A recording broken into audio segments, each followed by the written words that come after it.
Bismillahirrahmanirrahim. Assalamualaikum warahmatullahi wabarakatuh.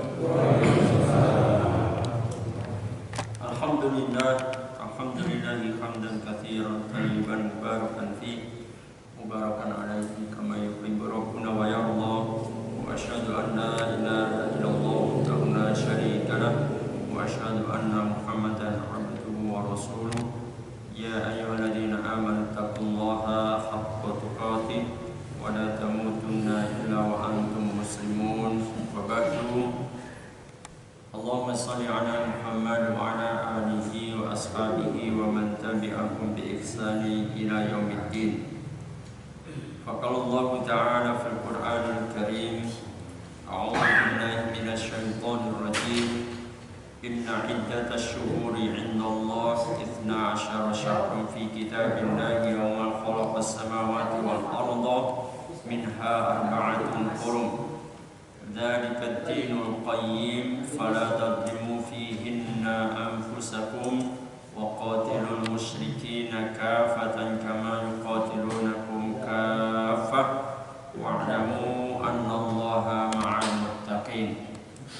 Wa qala Nabiullah Muhammad sallallahu alaihi wasallam fil hadis, inna zamana qad istajara ka hayatihi yawma khalaqallahu samawati wal arda.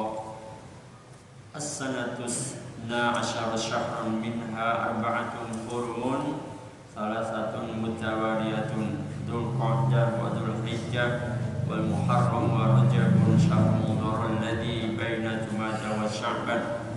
Atau kama qala Rasulullah sallallahu alaihi wasallam. Saudara-saudaraku seiman, jamaah musala jihad yang insyaallah dimuliakan Allah Subhanahu wa taala. Alhamdulillah biidznillah malam hari ini kita berada di tanggal 6 Dzulqa'dah. Alhamdulillah atas izin Allah kita bisa bermuajaah di satu aktivitas yang mudah-mudahan apa yang kita lakukan ini diridhoi dan dicintai oleh Allah Subhanahu wa taala sehingga menjadi bagian dari catatan ibadah kita kepada Allah Subhanahu wa taala.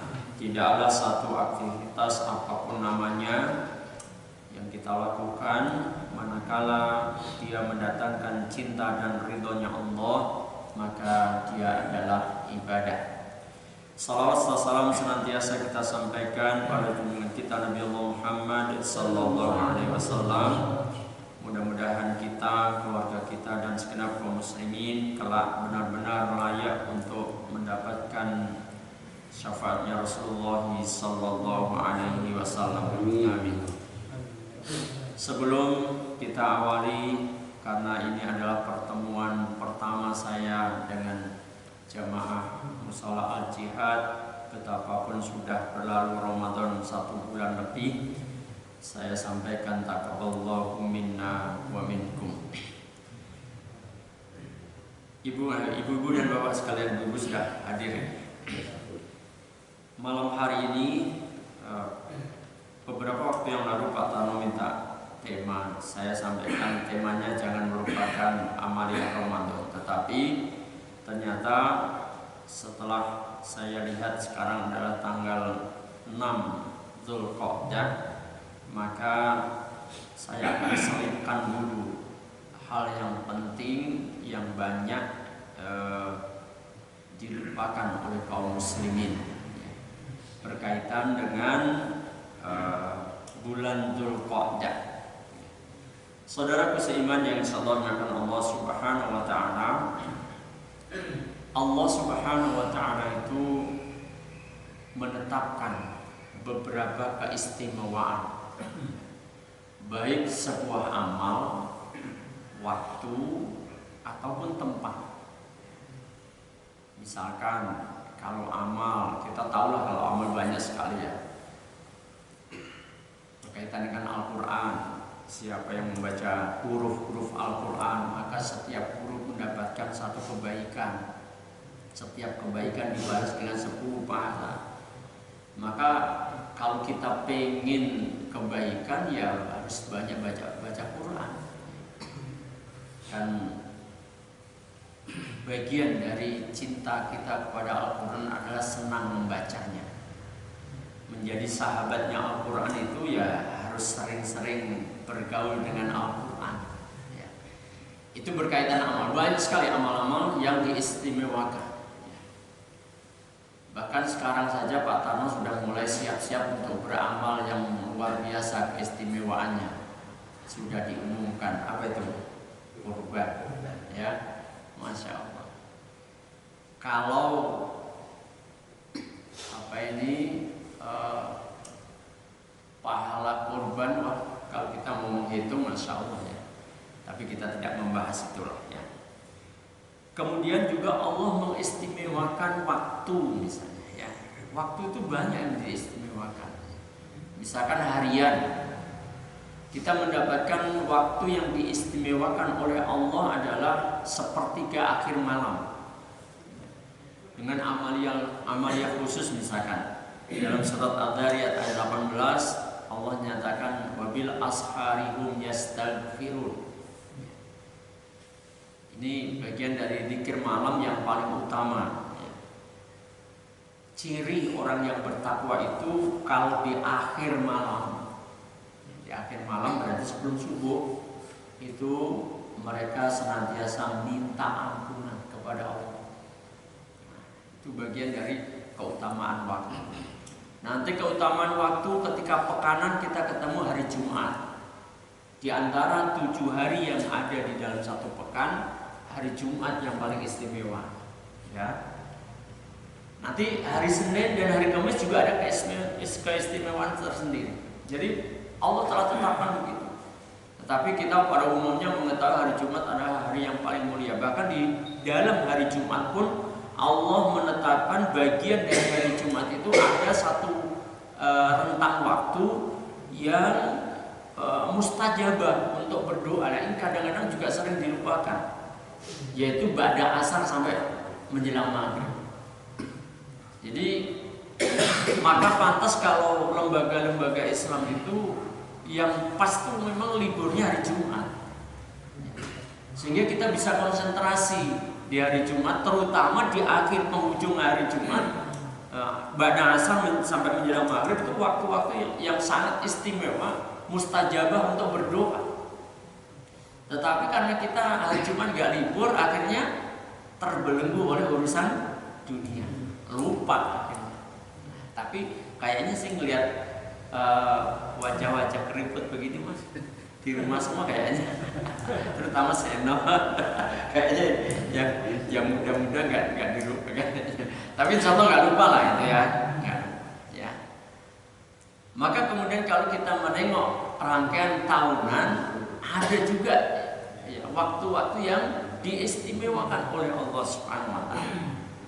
Kemarin kita sudah melalui itu, salah satu di antaranya adalah bulan Ramadan. Ya, ketika Rasul menyatakan adakum Ramadan syahrun mubarak, telah datang kepada kalian bulan Ramadan sebagai bulan yang penuh barokah. Masya Allah. Rasul menyebutnya syahrun mubarak.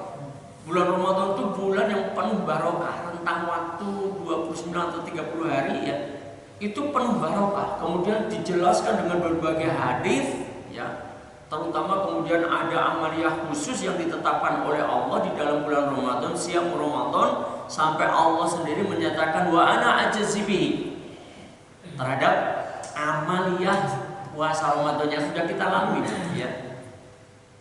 Apa itu? Aku sendiri yang memberikan balasannya.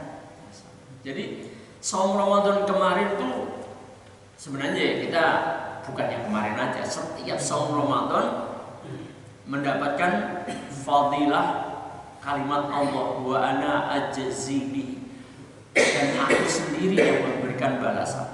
Padahal kita tahu setiap amal itu yang memberi balasan adalah Allah. Tapi kenapa kok Allah menyebut secara khas, secara khusus bahwa amaliyah siam Ramadan, puasa Ramadan itu aku sendiri yang memberi balasannya? Seakan-akan seperti menafikan, seperti kesannya seakan-akan amal yang lain bukan Allah yang ngasih balasan. Kesannya begitu, tapi enggak, itu saja. ya. Maka kemudian ulama menjelaskan apa ini maknanya. Maka siam Ramadan itu balasan pahalanya sesuai dengan keagungan Allah yang menetapkan kewajiban itu. Terus bagaimana mengukurnya? Maka ulama menjelaskan tidak ada orang manusia yang bisa mengukur keagungan Allah. Maka oleh sebab itu pahala siam Ramadan itu pahalanya tak terbatas. Mudah-mudahan puasa Ramadan kita diterima oleh Allah Subhanahu wa taala. Puasa Ramadan keluarga kita juga diterima oleh Allah Subhanahu wa taala. Dan harusnya kita membiasakan ba'da Ramadan itu memohon kepada Allah seperti juga para sahabat. Ba'da Ramadan itu sampai dikisahkan sahabat itu sampai 6 bulan berikutnya itu tetap berdoa, ya Allah terimalah shaum Ramadanku gitu. Masa ya. Nah kita sahabat bukan, jaminan surga juga belum tentu gitu kan. Tapi kita nggak mau merengek-rengek kepada Allah supaya ibadah kita khususnya siam Ramadan itu diterima oleh Allah Subhanahu wa taala. Sahabat yang sudah ditetapkan di dalam Al-Qur'an radhiyallahu anhum, Allah ridho kepada mereka. 1-2 orang seluruhnya dinyatakan ahlul jannah, surga, ahli surga itu. Tetapi tetap aja minta kepada Allah agar amalia Ramadannya diterima oleh Allah Subhanahu wa taala. Nah, itu keistimewaan bulan Ramadan. Tetapi saudaraku seiman, rangkaian dalam 1 tahun itu ada 12 bulan. Ternyata ada. Nah, ini kita akan masuk bagian bulan yang dilupakan oleh nyaris mayoritas kaum muslimin. Ya, nyaris mayoritas kaum muslimin. Jangan-jangan kita juga lalai gitu, ya. Ternyata di dalam 12 bulan hitungan 1 tahun itu, selain bulan Ramadan yang sudah kita lalui, Allah menetapkan ada 4 bulan yang dimuliakan. Kalau 4 bulan itu kita belum menyebut namanya, nanti kita akan tengok hadisnya ya. Kalau 4 bulan itu Allah tetapkan sebagai bulan yang mulia, maka berarti setiap amaliyah yang kita lakukan, amaliyah soleh maksudnya ya, amaliyah soleh yang kita lakukan di dalamnya itu akan diberikan balasan pahala yang berlipat ganda. Demikianlah Imam Al-Qurtubi juga Imam Al-Qatadah di dalam menjelaskan hal itu. Karena secara langsung Allah menetapkan bahwa 4 bulan itu adalah dimuliakan oleh Allah. Sebagaimana Allah nyatakan di dalam surat At-Taubah ayat yang ke-36, Allah Subhanahu wa taala menyatakan inna iddatasy syuhuri indallah 12 syahran fi kitabillah yauma khalaqas samawati wal arda minha arba'atun hurum. Dzalika ad-dinul qayyim fala tadlimu fihinna anfusakum wa qatilul musyrikina kafatan kama yuqatilunakum kafatan wa'lamu annallaha ma'al muttaqin. Sesungguhnya bilangan bulan di sisi Allah itu 12 bulan. Maksudnya dalam 1 tahun ya. Sebagaimana ketetapan Allah di Lauhul Mahfuz. Pada waktu dia Allah menciptakan langit dan bumi, minha arba'atun hurum. Di antaranya, di antara 12 bulan itu arba'atun hurum. Ada 4 bulan yang dimuliakan. Nah, tadi kita sudah mengingatkan kita tentang ketangan kita selama bulan Ramadan kemarin, ya. Sedikit kita mengingatkan kenangan itu. Nah, kita ketemu dalam ayat ini Allah menetapkan Selain bulan Ramadan, kalau bulan Ramadan kan secara khusus dibicarakan oleh Allah dalam ayat 183, 100 Baqarah dan seterusnya sampai 100 berapa itu, ya. Kemudian dijelaskan dengan beberapa hadis, ya. Nah, ayat ini 4 bulan yang dimuliakan itu adalah selain Ramadan. Selain Ramadan, ya. Nanti jelasnya ada dalam hadis. Kemudian Allah menyatakan dari dinul qayyim. Demikian itu adalah agama yang lurus.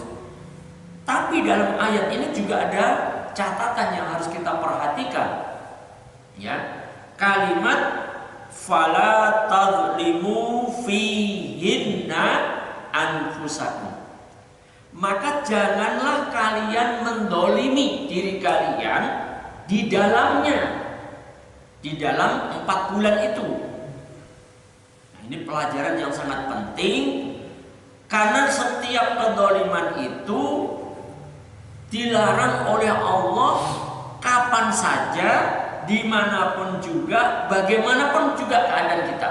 Kita nggak boleh berbuat dolim, ya. Kan begitu kan? Bahwa perbuatan dolim itu dilarang oleh Allah kapan saja, dimanapun juga nggak boleh berbuat dolim. Bagaimanapun keadaan kita juga nggak boleh berbuat dolim. Salah satu di antara bentuk kedoliman yang dicegah oleh Allah dan dikuatkan oleh Allah untuk dibiasakan oleh orang-orang yang beriman adalah perkataan dusta. Ramadan itu kita dilatih betul. Karena ada satu hadis yang maknanya siapa yang tidak meninggalkan perkataan dan perbuatan bohong, maka Allah tidak merasa butuh. Allah nggak nganggep gitu. Allah nggak nganggep niatnya meninggalkan makan dan minum. Kalau Allah nggak nganggep, kalau Allah nggak merasa butuh, nggak nyampe itu berarti ibadahnya. Lagi saum ngomong dusta, lagi saum ngomong bohong. Istrinya sambat duit, suaminya jawabnya aku lagi kosong juga, padahal di dompetnya ada 20.000. Halo? 20.000 kali kegedean. Ya udah di dompetnya cuma ada 5.000 rupiah. Ngomong aku juga nggak punya duit. Bohong nggak? Bohong itu. Kalau di majelis ibu-ibu saya berikan contoh yang ringan-ringan saja seperti itu. Di dompetnya ada uang 2.000, cuma pengen minta uang kepada suaminya, ngomong, mas uangku sudah habis, padahal ada 2.000. Bohong itu. Ini berbahaya sekali. Ya. Dan perkataan dusta itu secara khas khusus disebut oleh Rasulullah merusak amalia saum. Di lain hadis disebut oleh Rasulullah perkataan dusta itu adalah termasuk akbarul kabair, termasuk dosa besar dosa besar yang paling besar di antara dosa-dosa besar. Gimana nyebutnya kira-kira? Dosa-dosa besar yang paling besar di antara dosa besar. Kan itu ada kitab Al-Kabair Imam Ad-Dhahabi. Imam Ad-Dhahabi itu punya kitab Al-Kabair itu ya, bicara tentang dosa-dosa besar. Nah, Rasulullah SAW mengingatkan dengan sangat keras tentang perkataan dosa ini. Di mana Rasulullah nanya kepada para sahabat, maukah aku tunjukkan kepada kalian dosa-dosa besar yang paling besar? Tentu para sahabat semangat maulah, takut kalau sampai terperosok kan. Maka kemudian Rasulullah sambil menyender, Rasulullah sambil senderan gitu ya. Kemudian Rasulullah menyebut yang pertama adalah mempersekutukan Allah, syirik. Ini top-topnya dosa ini, top-topnya tapi dosa gitu ya, dosa yang paling tinggi. Kemudian yang kedua adalah uququl walidain, durhaka kepada kedua orang tua. Padahal sebaliknya Pak, bakti kepada orang tua itu menjadi asbab yang paling a'zam, yang paling agung memanjangkan umur kita. Termasuk pembuka pintu rezeki. Itu bakti kepada orang tua. Maka durhaka kepada orang tua adalah bagian dari dosa besar yang paling besar. Yang kedua, Rasulullah masih duduk, masih menyandar.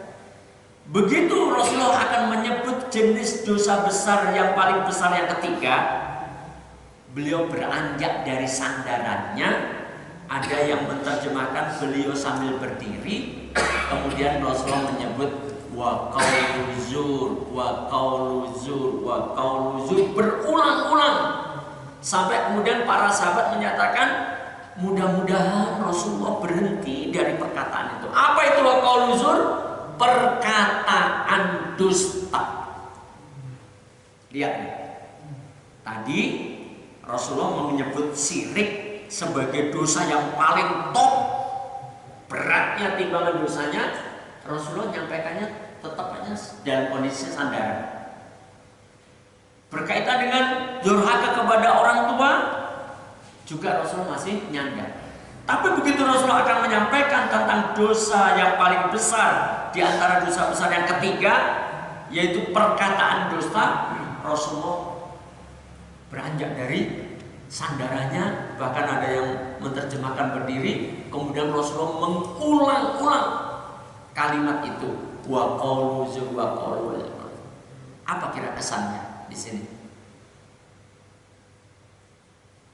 Apa kira-kira kesannya?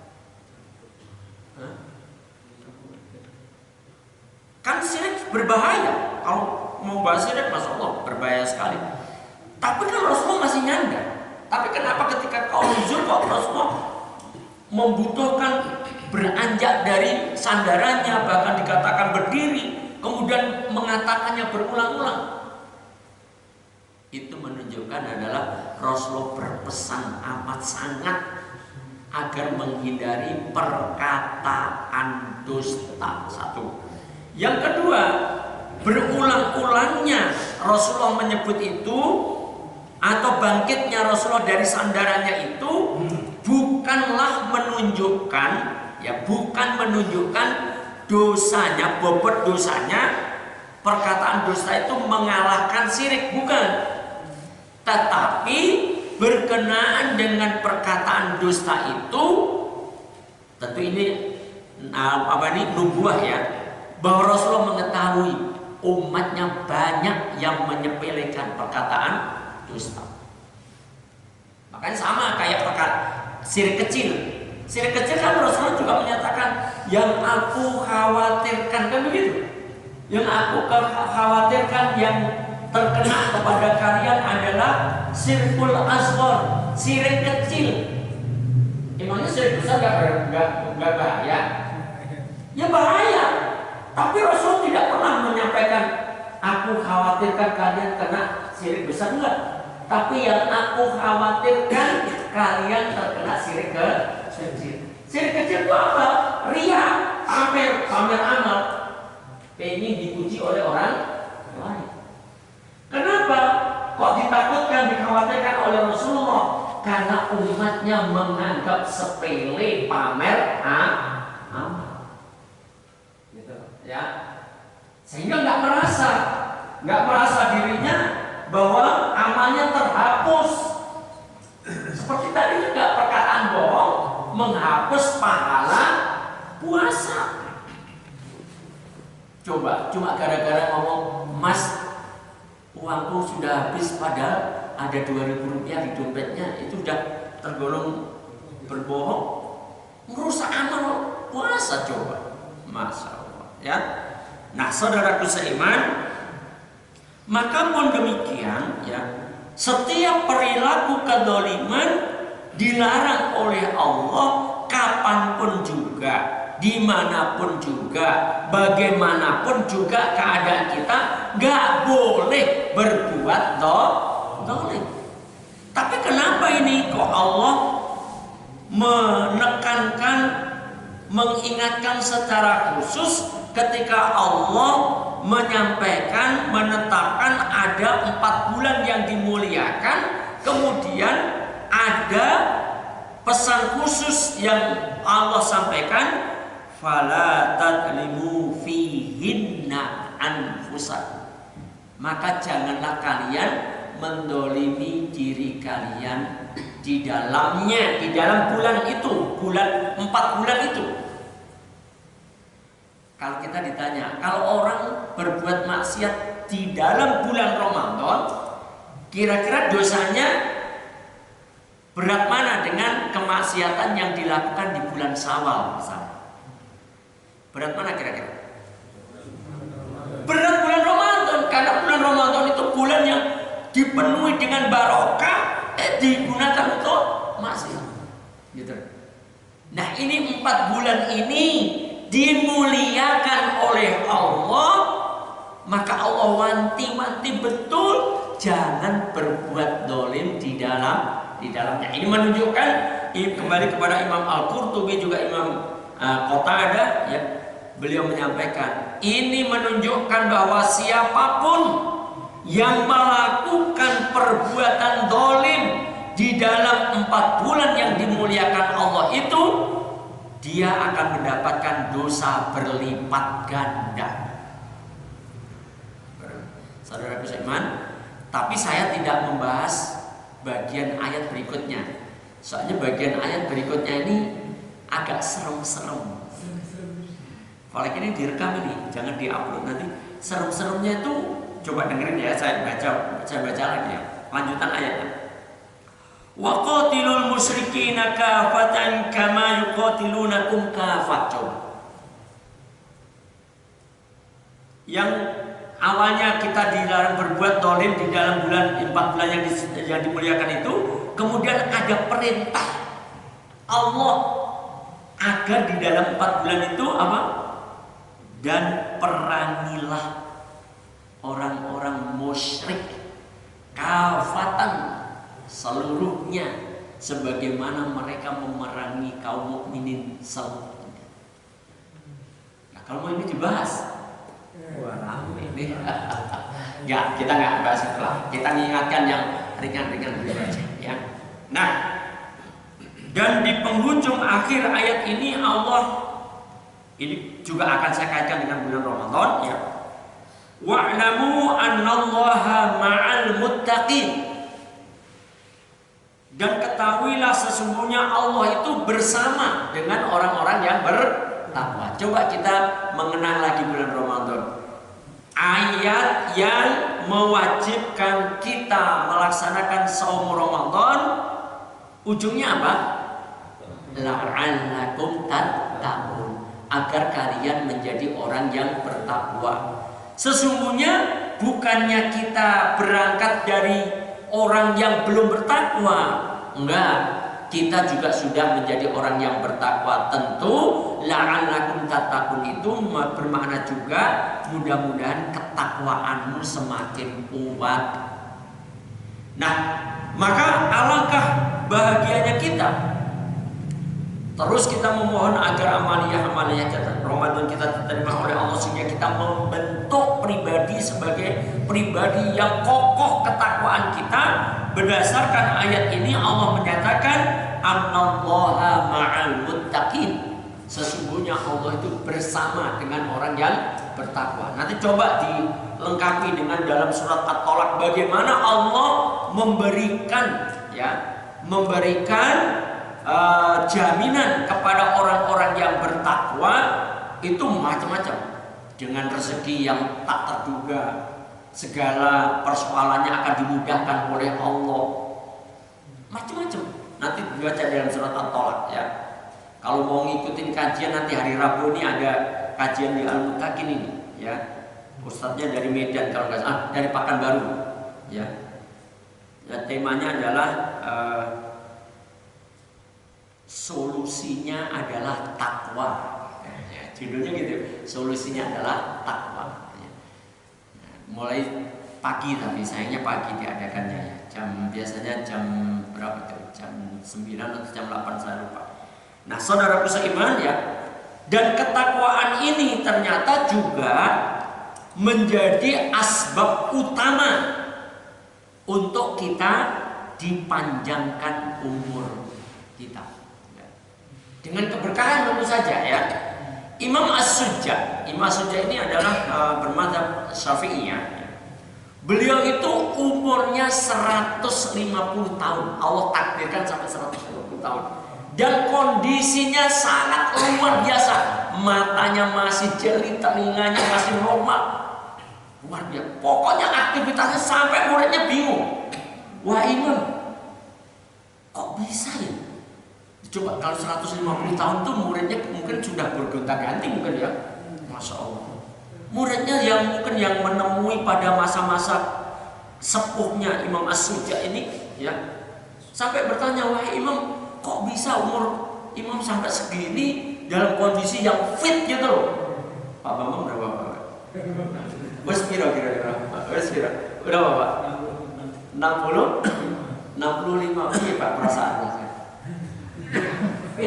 Kuat motoran jauh. Masya Allah. Imam As-Sujja belum punya kendaraan loh. Masya Allah. Masih punya aktivitas yang luar biasa. Apa kata Imam As-Sujja? Aku menjaga diriku sejak muda, selalu bertakwa kepada Allah. Anggota tubuhku aku gunakan untuk tidak bermaksiat kepada Allah Subhanahu wa ta'ala. Maka di masa tuaku inilah Allah menjaga tubuhku.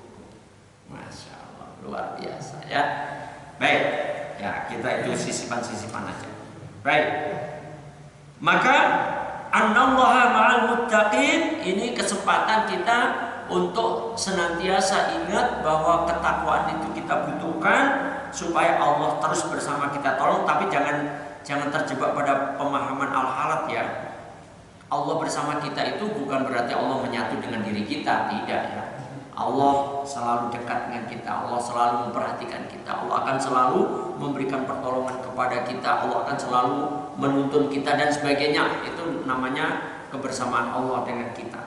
Nah, saudaraku sekalian, mari kita lihat secara detil. Minha arba'atun hurum itu yang mana?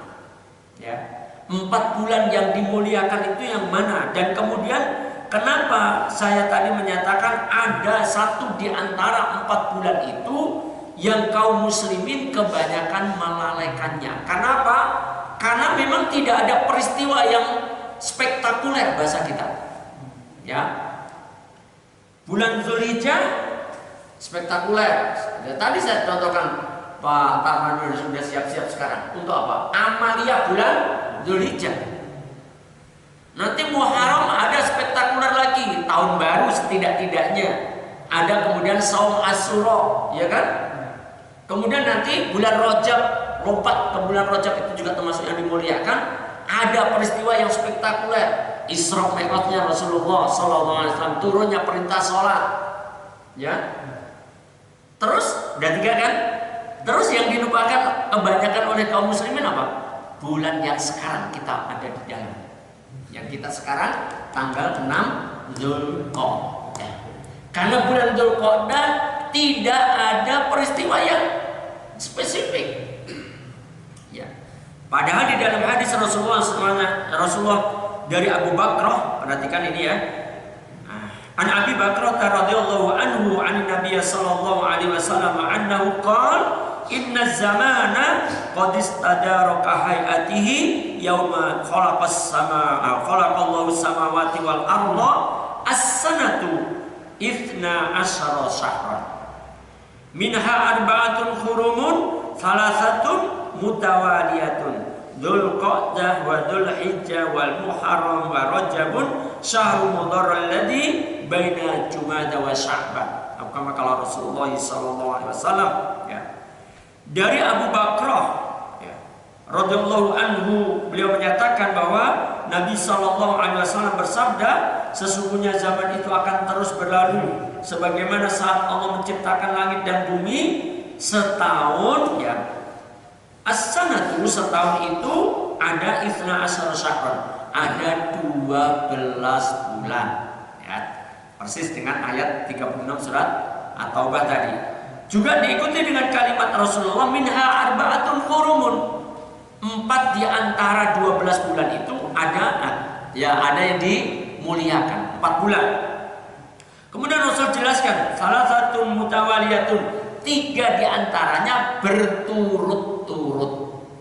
Nah, berturut-turut ini dimulai dari Dzulqa'dah, Dzulhijjah, Al-Muharram, kemudian lompat Rajab. Rajab ini kemudian dijelaskan oleh Rasulullah, dia berada dalam antara Jumadil Akhir dan Sa'ban. Nah, saudaraku seiman yang insyaallah dimuliakan Allah Subhanahu wa taala, sungguh asbab tidak adanya peristiwa-peristiwa yang bahasa kita tadi spektakuler di dalam bulan Dzulqa'dah, kecenderungannya kaum muslimin lupa bahwa bulan Dzulqa'dah itu adalah satu di antara 4 bulan yang dimuliakan oleh Allah. Maka berlaku juga di dalam bulan Dzulqa'dah ini, siapapun yang beramal soleh akan diberikan pahala yang berlipat ganda. Siapapun yang berbuat zalim, karena tadi di dalam surat At-Taubah ayat 36 Allah sudah ingatkan, janganlah kalian menzalimi diri kalian sendiri di dalam bulan itu. Kalau menzalimi diri sendiri aja nggak boleh, apalagi menzalimi orang lain gitu loh ya. Yang jelas perbuatan zalim di dalam 4 bulan yang dimuliakan itu dilarang secara khusus oleh Allah, berarti termasuk di dalam bulan Dzulqa'dah ini kita harus lebih hati-hati, jangan sampai kita terjebak dalam perbuatan zalim. Masa sih aku seusia ini masih diingatkan perbuatan zalim? Ya sapa ngerti, namanya juga orang lupa ya. Orang lupa siapa kezaliman kan bisa aja diperbuat oleh orang lain, or siapapun, usia muda, mau apalah. Nah, saudara, tentu ini adalah yang harus kita perhatikan. Apalagi kita dihidupkan oleh Allah Subhanahu wa taala di zaman yang penuh fitnah ini. Ya. Terutama fitnah alat telekomunikasi. Kalaulah Bapak dan Ibu sekalian merasa sudah kuat bentengnya, enggak, aku enggak terjebak dalam perbuatan zalim, ya. Maka tolong hal ini, kajian ini juga disampaikan kepada keluarga, ya. Karena keberadaan keluarga kita, terutama yang muda-muda, maaf ya Seno, yang antum yang paling muda di sini dan yang muda yang lainnya ya, mewakili kepada pemuda ya, kecenderungannya akan rentan terjebak dalam perbuatan zalim. Saya tidak menuduh kaum muda suka berbuat zalim, bukan begitu ya. Nah, saudaraku seiman, kaitannya dengan fitnah alat telekomunikasi ini sudah banyak ulama yang mengingatkan, hati-hati nih dengan ini ya, hati-hati. Begitu antum membuka ini, maka siap-siaplah mempertanggungjawabkan. Untuk apa ini dipakai? Apakah untuk sesuatu amal soleh? Kalau kita gunakan ini untuk amal soleh, seperti ini sarana yang saya hadapi ini, saya gunakan untuk mengkaji satu ayat, satu hadis di hadapan Bapak. Mudah-mudahan ini bagian dari pemanfaatan alat yang Allah berikan kepada saya ini untuk amal soleh. Dan antum mendengarkan juga ini adalah bagian dari aktivitas amal soleh yang sedang kita lakukan di dalam bulan Dzulqa'dah ini, tanggal 6. Saksi catatan lembaran kehidupan kita di tanggal 6, awal tanggal 6 Dzulqa'dah kan, maghrib ini tadi kan awal kan berarti ya. Maka insya Allah kita sudah mendapatkan pahala yang berlipat ganda berkaitan dengan apa yang kita lakukan pada saat ini. Ya, amin. Mudah-mudahan ya. Nah, kalau memang ada ketika kita kita berkegiatan seperti ini kemudian ada kesalahan, terutama saya menyampaikan, ya antum yang mendengar, mungkin nggak yang mendengar berbuat salah? Mungkin nggak? Ya bisa aja, bisa aja. Kan saya nggak tahu katanya sampai. Ya, asal kelihatannya khusyuk, tapi yang dipikiri, aduh yang sana belum tak tekuk, besinya belum tak tekuk, ingat. Ya masya Allah. Ya, tentu itu hal-hal yang kemudian menjadikan pemanfaat-manfaatnya yang nggak tepat. Nah, saudara seiman yang disampaikan Allah Subhanahu Wa Taala, kembali kepada fitnah alat telekomunikasi. Begitu amat sangat alat telekomunikasi ini, ya, bisa membuka segala macam apa yang terkandung di dalam aplikasi-aplikasi. Terserah yang memanfaatkan. Oh, ini kan netral, ini alat netral. Ya. Yang diminta pertanggungjawaban siapa? Ya kita yang memanfaatkannya, yang memanfaatkan. Nah, ini sampaikan kepada keluarga kita, hati-hati loh. Nah, ya, ini kita sudah berada di bulan pertama di antara 4 bulan yang dimuliakan oleh Allah. Siapa yang berbuat dolim, nggak benar, menyalahi aturan Allah, ya akan mendapatkan dosa berlipat ganda. Secara khusus Allah sudah ingatkan jangan berbuat dolim di dalamnya, ya. Dan tentu saja amal soleh. Nah, kalau kita beramal soleh maka kita akan mendapatkan pahala yang berlipat ganda. Kita berikan dorongan kepada keluarga kita untuk memberikan perhatian atas amalia di dalam 4 bulan yang dimuliakan ini. Nah, saudaraku, belum jauh kita meninggalkan Ramadan, maka harusnya semangat amal soleh kita di dalam bulan Ramadan itu setidaknya masih ada lah, masih ada. Seringkali saya singgung-singgung amalia yang paling menonjol kalau di dalam bulan Ramadan itu, misalnya di dalam bulan Ramadan itu meningkat pesat kesenangan membaca Quran. Ya betul. Coba lihat kaum muslimin. Ini umum ini, ya. Kesenangan membaca Al-Quran di dalam bulan Ramadan itu meningkat pesat. Dan itu amal soleh, amal soleh. Ya. Di dalam bulan Ramadan yang begitu kita dalam kondisi lapar, haus siangnya, ya. Kemudian malamnya ada ibadah-ibadah tertentu yang juga menyita waktu, tenaga, tapi berkaitan dengan mulazamah terhadap Al-Quran, berinteraksi dengan Al-Quran itu bisa menghatamkan 1 kali paling tidak di dalam bulan Ramadan. Tetapi coba kita renungkan, ini kaitannya dengan apa nih?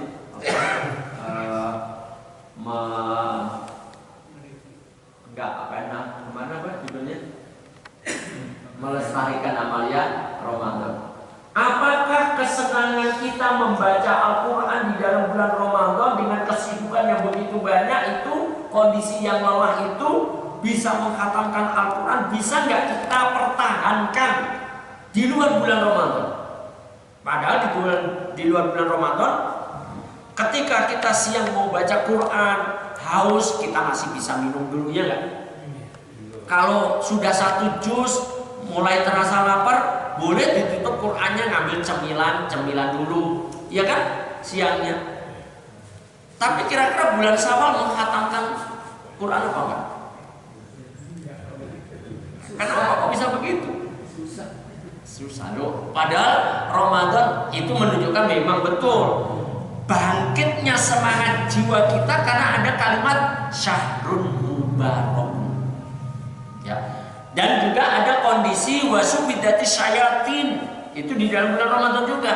Rasulullah menyatakan bahwa setan-setan dibelenggu. Yang bisik-bisikin males baca Quran itu siapa? Setan atau kita sudah kesetanan? Ingat loh, kalau ngomong setan itu kan kita sudah tahu, setan itu syayatinal insi wal jin, setan-setan dari jenis manusia dan jin. Halo? Yang biasanya yang dituduh setan yang mana nih? Setan jin. Ya, karena yang dibelenggu di dalam bulan Ramadan itu adalah setan-setan dari jenis jin. Begitu tanggal 1 Syawal kita dengar takbiran, mulai maghrib takbiran, maka pada saat itu juga belenggu setan dari jenis jin tadi dilepas oleh Allah, kemudian melakukan penyerbuan totalitas kepada kaum mukminin. Coba kita ingat-ingat ini, tanggal 1 Syawal, Allahu Akbar, Allahu Akbar, Allahu Akbar, itu kira-kira ada enggak? Ya mesti ada ya. Kira-kira kita aja lah yang hadir ini. Kira-kira kita tadarus Quran apa enggak? Tanggal 1 Syawal. Masa tanggal 1 Syawal itu 24 jam juga loh padahal. Ya wes, karena memang sibuk. Ya wes dimaklumi aja kadang-kadang ya. Permakluman itu sebenarnya memaafkan diri sendiri. Ya.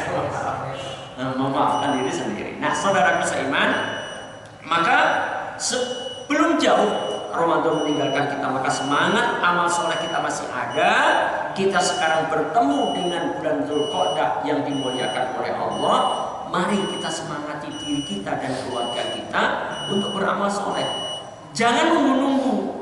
Walaupun Pak Tanu sekarang sudah membentuk panitia, saya termasuk di dalamnya, belum tentu umur kita tuh nyampe. Gitu.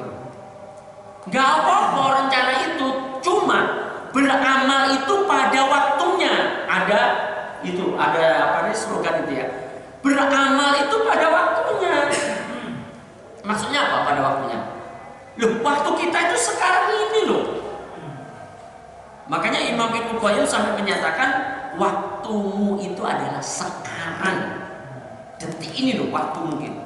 Maka gunakan dia untuk memperbaiki masa lalumu dan mempersiapkan masa depanmu. Bagaimana cara memperbaiki? Memperbaiki istighfar. Memang dosa kita banyak. Menyiapkan masa lalu, masa depan apa? Menyiapkan masa depan, ia memperbanyak amal soleh. Gitu. Ya, termasuk istighfar itu sendiri amal soleh. Maka saudaraku seiman, ada hadis yang sangat populer, ya. Jika engkau berada di pagi hari, jangan engkau tunda sampai sore hari. Jika engkau berada di sore hari, jangan engkau tunda sampai pagi hari. Maka kita ambil kaidah yang besar di kalimat ini.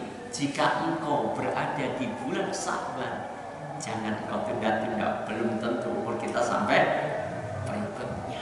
Ya, mudah-mudahan kita, keluarga kita dan kaum muslimin diberikan kekuatan, kemampuan, kemudahan untuk memanfaatkan waktu yang telah Allah muliakan ini untuk memperbanyak amalia soleh dan semaksimal mungkin untuk menghindari kedzaliman, betapapun kedzaliman itu kecil atau ringan, ya, karena tetap saja dosa dan dosanya akan berlipat ganda. Wallahu a'lam bishawab. Barakallahu fikum. Karena sudah isya, ya,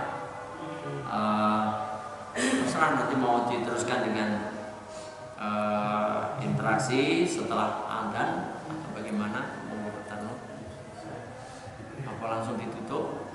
Ya langsung ditutup aja. Semua namanya langsung ditutup. Ya wes, aku senang malah cepat keluar. Ya. Satu nanya. Ya. Mengenai perkataan dusta tuh saya menarik Pak. Ya. Jadi kalau tadi Pak ngomong kita punya duit 20.000 aja, kalau saya di kantong itu kalau istri bilang kita nggak punya duit dosa besar ya. Nah ini misalkan ada teman kita atau orang lain tiba-tiba mau pinjam uang, ya. Tiba-tiba kita tahu kalau si A itu kalau pinjam uang itu nggak bakalan dibayar. Nah ini saya maksud itu, apakah kita berkata dusta? Kalau kita tahu seandainya dia minjam duit misalkan 500, kita saya nggak punya duit, nih bawa aja 200. Toh kita kasih 200, nggak bakalan dibayar. Itu masuk bagaimana Pak? Tetap dusta, namanya juga menyatakan tidak punya duit, padahal punya duit. Padahal kan kita bisa juga kesempatan itu untuk menasihati. saudara kita, kalau memang kita tahu karakternya seperti itu. Saya punya duit, tapi saya punya kekhawatiran karena karaktermu, kamu sering lupa utang untuk kembaliin gitu. Ya nggak apa-apa. Namanya Rasulullah, dakwahnya aja diperangi kok. Ya, Rasulullah aja dakwahnya, padahal Rasulullah berangkat dengan akhlak yang mulia aja dakwahnya diperangi, apalagi kita gitu kan. Ya risiko Pak, memang menyampaikan kebenaran itu ada risikonya ya. Atau juga jangan ngomong aku tidak punya duit, maaf aku nggak bisa minjemin, selesai. Terus kita nggak ngomong, nggak dosa kan? Tapi jelas saya nggak bisa minjemin, saya punya duit, nggak usah ngomong gitu juga nggak apa-apa ya. Maaf saya nggak bisa minjemin, selesai. Solusinya itu. Hah? Solusinya itu ya. Iya, solusinya itu kita terhindarkan dari kebohongan, ya. Tegas gitu. Ya tetap berbohong Pak kalau ngomong nggak punya duit, padahal di sana bantalnya kebokan. Bantalnya yang kebokan, bantalnya maksudnya yang kebokan. Ya, saja. Memang ini juga peringatan bagi kita juga ya, karakter. Nggak tahu kenapa ya Allah ya Rob, kenapa sih kadang-kadang orang kajian kok malah menyepelekan hutang gitu ya. Seringkali Ikhwan sendiri ini, waduh. Emangnya kalau Ikhwan nggak dosa nggak ngembaliin hutang? Nggak bisa begitu. Dan ini saya sampaikan bukan saya, karena pengalaman juga. Artinya pengalaman mendapatkan hal yang serupa, jadi kok gimana ya ngabarin, enggak, ini jangan sampai. Kenapa Pak? Kenapa Allah itu turunkan ayat yang paling panjang di dalam suratul Baqarah ayat 282, satu halaman full, satu ayat berkaitan dengan transaksi yang tidak tunai. Ini kemudian menjadi dasar pembukuan Islam ya. Transaksi yang tidak tunai itu harus dicatat karena itu hutang, ya. Supaya kalau kita tidak bisa menunaikan hutang kita, ahli waris kita bisa menyelesaikan, ya. Kenapa demikian? Iya, karena dosa hutang itu tidak bisa ditebus walaupun dengan jihad fisabilillah. Itu loh ya. Jadi makanya juga hutanglah yang disebut oleh Rasulullah di antara 4 hal yang harus disegerakan ya, penyelesaiannya. Di samping urusan jenazah, pernikahan, dan yang salah satu di antaranya adalah mengembalikan hutang ya. Jangan dianggap sepele tentang hutang ya, untuk kita semuanya ya. Catat kalau punya kewajiban supaya ahli waris kita tahu kalau memang tak bisa kita tunaikan sendiri. Baik, kita cukupkan menemukan kita dulu dawan alhamdulillahirabbil alamin wa sallallahu alaihi wasallam. Kita akhiri bersama dengan kafaratul majlis. Subhanallah wa bihamdika asyhadu an la ilaha illa anta astaghfiruka wa atubu ilaik. Terakhir salam untuk keluarga semua di rumah, sampaikan materi ini karena sangat pentingnya ya. Kita, keluarga kita terhindarkan dari perbuatan dolim yang dilarang secara khusus oleh Allah Subhanahu Wa Taala, dan juga kita dan keluarga kita bisa memperbanyak amal soleh kita. Assalamualaikum warahmatullahi wabarakatuh.